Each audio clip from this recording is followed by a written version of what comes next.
Welcome back to the Treehouse Mates. Old Head Gaming here. We are 8 days away from the launch of Evil Dead the game. And as we make that march towards Friday the 13th of next week, we have a bunch of content being dropped. So we have videos pretty much coming out every day. And today is one you're going to want to see. It's the 5 things you need to know before you start playing on Evil Dead Thursday. Now, of course, if you like this content, please drop a like and a comment below. I answer all my comments in the section. And of course, if you have any cool ideas you'd like to see for viewer requested Tuesday, please just drop them in there. Who knows, maybe your comment will be the next video. And of course, smash that subscribe button and turn on the notification bell for all Evil Dead content. Now, if you're also looking for a community to play with, we have an ever-growing Discord of rabid Evil Dead fans for you to play with. The link is in the description below. In today's video, we're going to talk about 5 things you need to know before you start, and they're not really in any given order. We're just going to call them 5 through 1, but I don't really feel like there's any difference in importance.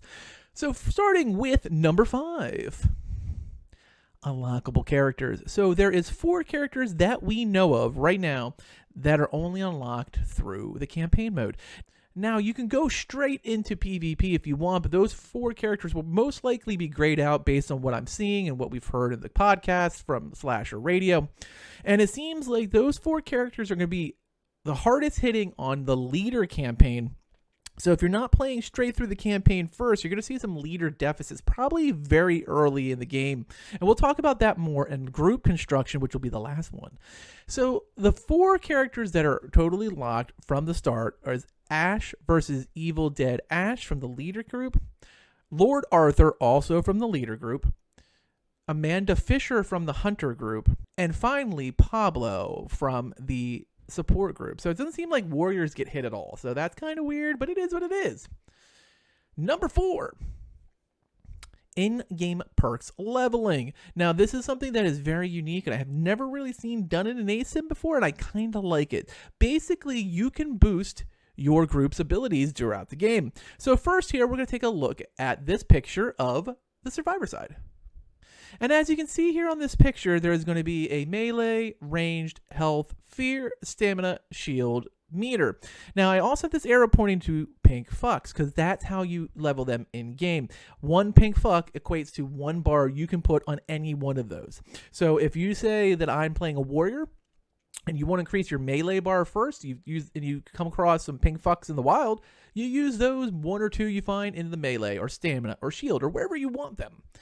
Conversely, on the Kandarian Demon side, you have Infernal upgrade points, which is basically done by leveling up the fear meter that is in the bottom right-hand corner of your screen. Now, you'll get it for every time you pick up Infernal energy, every time you scare someone, every time you activate a trap.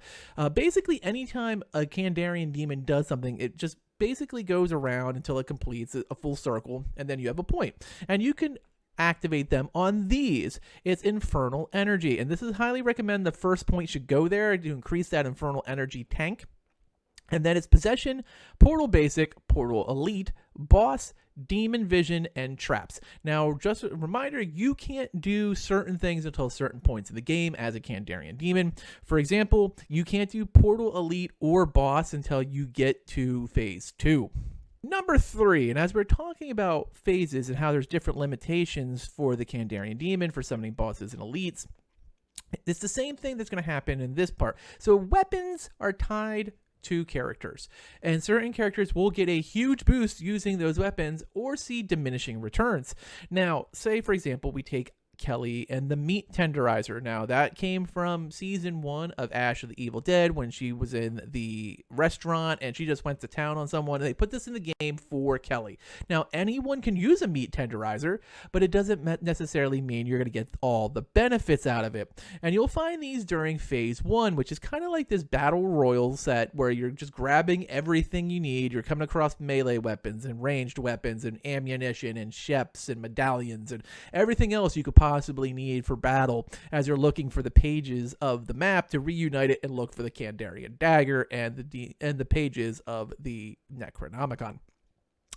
Number 2, and that's going to be character leveling. Character leveling is completely separate from in-game leveling, because when you do in-game leveling, it's gone at the end. You'll always start back at the same point unless you have certain perks that you've built in from those trees.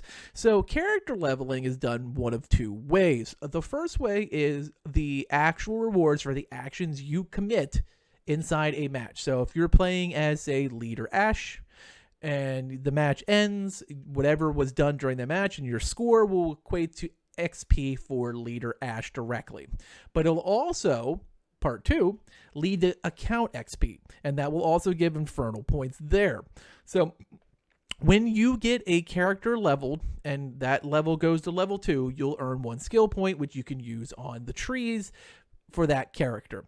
And they're going to go from level 7 all the way to level 1. So level 7 upgrades are the weakest, 1 are the highest, and there's going to be little ticks that lead to certain perks that can be added. So you need XYZ perk before you can do the next one. It's pretty simple once you see it. Of course, we'll have a video later showing you what those trees look like. Now, one of the things you're going to remember, though, is you're going to have your own XP bar. So as you're getting Infernal points, that points can be used on any character. So you basically can spill those points into that XP bar and level up a character. So, for example, at the end of my 5th match with Evil Ashe, who I was maining during the 2nd beta, he was at level 5 himself naturally, just from what he did during the matches we played. And it was just about at level 6. But I had all these Infernal points on my account that I had earned from playing the game, and I dumped them all in the Ashe so I could his level 10 perk unlocked so I could play 1 match with that. And that's pretty much how you do it. You could use those group points anywhere you want, but character XP is done via who you played at. So if you're playing as Leader Ashe or Evil Ashe, they're going to get the points depending on who you're playing. And finally, group construction is huge. I'm not going to say paramount, but huge when it comes to this game. Now, as I played as a survivor, you're going to see that depending on what leader they use, it should actually dictate the group construction.